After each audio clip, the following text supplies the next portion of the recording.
Alright, what's up fam? Welcome back to yet another raw breakdown on how my trading week has been.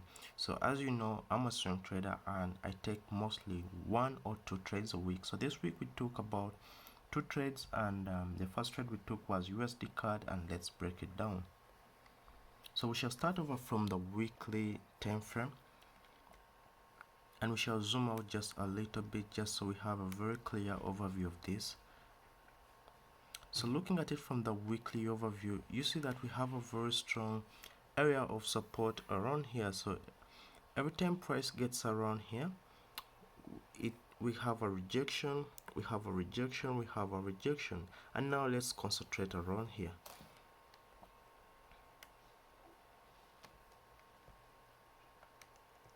So focusing on just this area alone, where price is currently, you see that last week we had actually a week before last week, 3 weeks ago, we had because this is the weekly time frame, we had a rejection week over here, and just after that we had a bullish engulfing candlestick. And this is one of those really good indicators you could wish to see for you to be convinced that we are actually having a reversal in that trend.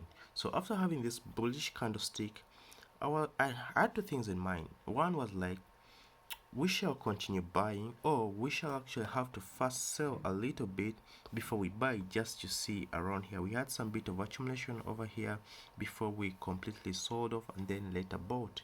But this was weeks ago. I'm now speaking of this. So of course I had 2 things in mind. Since when I was breaking down the markets earlier this week, we didn't have this candlestick here, of course. So now I only had this, and I had 2 things in mind. We might sell this week and then later buy, or have some bit of accumulation for a long time and then later buy. But I knew we shall obviously have to buy at one point, just basing on the previous data. So let's break it down even further. So I will jump over to the H4, as there's nothing much to see on the daily time frame. So coming to the H4, I had 2 things in mind. As I've told you earlier, we either keep buying or selling. We either keep buying or we sell a little bit before we buy it. Now here's the reason. So we have the weekly area of interest, but then we also have the daily area of interest. Now again, this is a very strong area of interest, just as the weekly is, because this is resistance, but then this is support. So I was like, so since this is resistance but this is support, price will try to play around here before it maybe sells, or before it sells and then completely buys, or it may break out, it may have a breakout, then we keep buying. So, and something of a kind happened if I just zoom in a little bit. So you tend to see that we had a breakout, and now I think by the time I was analyzing these markets, I think price was around here, because let me just see where Monday was. Okay, so yeah, so at the time of analyzing these markets, I think we only had something like this. Yep, we didn't have this other part of the market. So I was like, okay, so we had a rejection over here, and then we had, I would just call this a breakout and retest, right? And then after that we had another bullish candlestick. So now to me this was now a good confluence for me to enter, of course putting in mind all other confluences I have and my strategy at large. I won't talk much about that. You can check on my YouTube channel for in-depth tutorials on that. So after having all that in mind, and again if you look just in there, you see that we had also a break of structure, because this candlestick closed above the current higher high, having a break of structure. So I had everything in place, and I was now sure that this price or this market will hit our take profit. Well, unfortunately I entered before the London session. Now in my region the London session opens at 10 a.m. and I think I entered this trend at around 7. So us coming from a weekend, every time a London session comes in, it comes with some crazy volatility, because we are coming from the weekend. And so this price got me out here. So you see that we hit my stop loss, but then overall I was right about the trend. So I had a I think I had a chance to re-enter this trade because it got me out, and again we had this engulfing candlestick over here, but it was still in between the area of interest. Maybe I could have entered around here once again into this trade, and we could have surely it take profit, but I didn't. Of course I didn't, because quite often once price hits my stop loss, I just do not want to enter again. I mean, most especially that very day. So I'd given up on this trade, but as you see, it later played out. Then, still that very day, on a Monday, I saw another opportunity on GBP card, which happens to be my second trade of the week. And well, GBP card was neither did on GBP card we neither lost money nor did we make money. So it was like a break-even trade. So let me break it down as well. So looking at it from the weekly area of interest, oh, okay, we have a lot going on the weekly area of interest, but we shall break it down. Okay, we have a lot going on. Okay, and by that, today's a Friday, the markets haven't yet closed, but I just really needed to make this video. After all, I want to enter another trade, but then we have a lot going on, so let us ignore this crazy candlestick here, because that's all happening this week. Okay, so I think I would just jump over to the okay, I think I'll start from the daily time frame this time round. So from the daily time frame, you see that we have a very strong area of okay, now this doubles as support and resistance. That's why I just love to call them areas of interest, but it's the same idea. So over here you see that in the past price has had breakouts and then continue pushing up, breakouts continue pushing up, breakouts continue pushing up. So I had the same assumption for this right here. So let me break it down. So from the H4, again, these breakdowns are not in-depth, just surface level kind of stuff. So if you want in-depth breakdowns on how my strategy works, you have to check on my YouTube channel. Okay, so we had a breakout here like we always do. We had the perfect retest.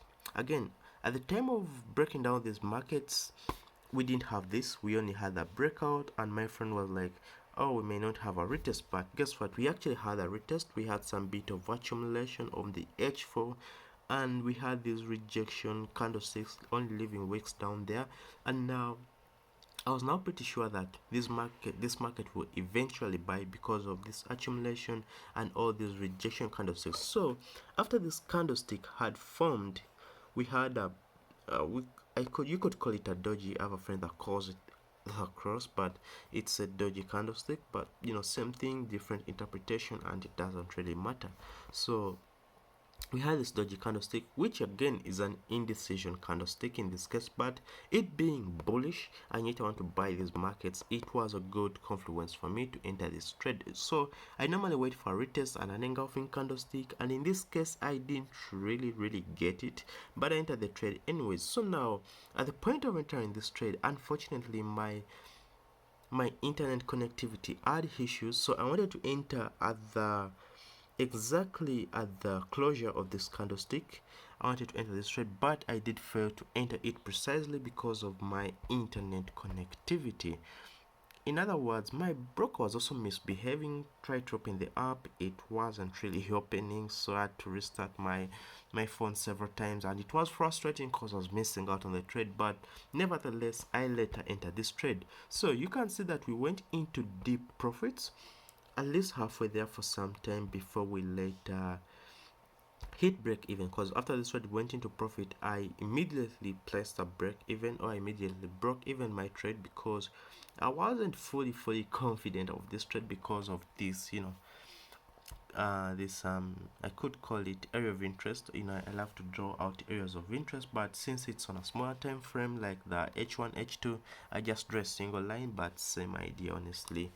So we had a gap here, because now again I use two indicators in my trading. So I use the no gaps candlestick and the 50 EMA. So I won't speak much about that. I've also made a video talking about those two indicators and how they work. But then, and I also won't talk much about the confluences, but of course we're already bullish. We had a breakout retest. We were above the 50 EMA, or the dynamic support and resistance. So I had all the reasons to enter this trade, but we were like, those trades when you're like at the, when gold is forming, how are they called, all-time highs. Is this, I don't want to say this was an all-time high, but something like that. We were like at the peak of price movement, and buying at the peak is always not the best idea, of course. So it's always important to wait for a good, maybe for a little bit of a retest, then you buy. So it was kind of the same idea here. We were basically like at the peak of it, because for a very long time we had been buying, but I anticipated this price to probably hit around this place, to probably hit my take profit before reversing. But guess what, that didn't happen. So again, I think I'm saying too much here, but again, this is completely raw, not editing. So so again, if I'm to turn off my indicator, you see that you will notice that we had a gap around here. So I'd anticipated that the gap will be filled and we keep pushing up, but guess what, the gap was filled aggressively, because earlier that I entered this market than it went into profit. So the gap was filled perfectly, and then it later reversed and it hit my stop loss, which also happened to be my break even, and that's how I lost out on this trade. So this week I had two trades, one loss, one break even. But honestly, if you think of it, I had multiple chances to enter these trades once again. On USD card, it gave me a chance to enter it again. This one didn't give me, but I love to take two trades a week regardless of the results. I love to take two trades a week. So this is how this trading week has been. Let us see how the next week will be. All right, peace.